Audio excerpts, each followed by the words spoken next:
एक गांव में उद्दत नाम का गधा रहता था। दिन में धोबी का भार ढोने के बाद रात को वो स्वेच्छा से खेतों में घुमा करता था। सुबह होने पर वो स्वयं धोबी के पास आ जाता था। रात को खेतों में घूमते घूमते उसकी जान पहचान एक गीदड़ से हो गई। गीदड़ मैत्री करने में बड़े चतुर होते हैं। गधे के साथ गीदड़ भी खेतों में जाने लगा। खेत की बाड़ को तोड़कर गधा अंदर चला जाता और वहाँ गीदड़ के साथ मिलकर कोमल कोमल कंकड़ियाँ खाकर सुबह अपने घर आ जाता था। एक दिन गधा उमंग में आ गया। चांदनी रात थी, दूर तक खेत लहलहा रहे थे। गधे ने कहा, मित्र, आज कितनी निर्मल चांदनी खिली है। जी चाहता है आज खूब गीत गाऊं। मुझे सब राग रागनियाँ आती है। तुझे जो गीत पसंद हो वही गाऊंगा। भला कौन सा गाऊं तू ही बता। गीदड़ ने कहा, मामा, इन बातों को रहने दो।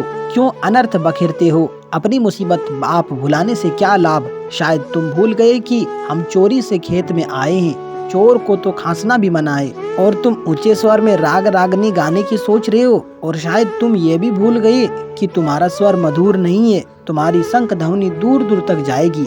इन खेतों के बाहर रखवाले सो रहे हैं। वे जाग गए तो तुम्हारी हड्डियां तोड़ देंगे। कल्याण चाहते हो तो इन उमंगों को भूल जाओ। आनंद पूर्वक अमृत जैसी मीठी कंकड़ियों से पेट भरो। संगीत का व्यसन तुम्हारे लिए अच्छा नहीं है।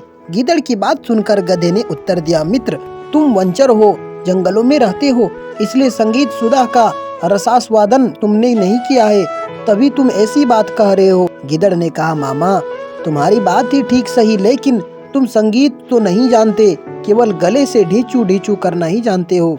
गधे को गीदड़ की बात पर क्रोध तो बहुत आया, किंतु क्रोध को पीते हुए गधा बोला, गीदड़, यदि मुझे संगीत विद्या का ज्ञान नहीं तो किसको होगा। मैं तीनों ग्रामों, 7 स्वरों, 21 मूर्छनाओं, 49 तालों, तीनों लयों और 3 मात्राओं के भेदों को जानता हूँ। राग में 3 यति विराम होते हैं, 9 रस होते हैं, 36 राग रागनियों का मैं पंडित हूँ।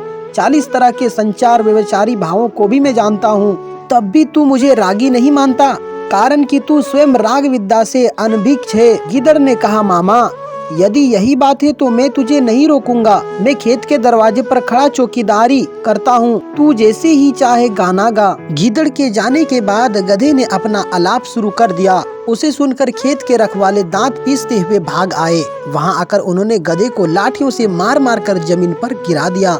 उन्होंने उसके गले में सांकली भी बांध दी।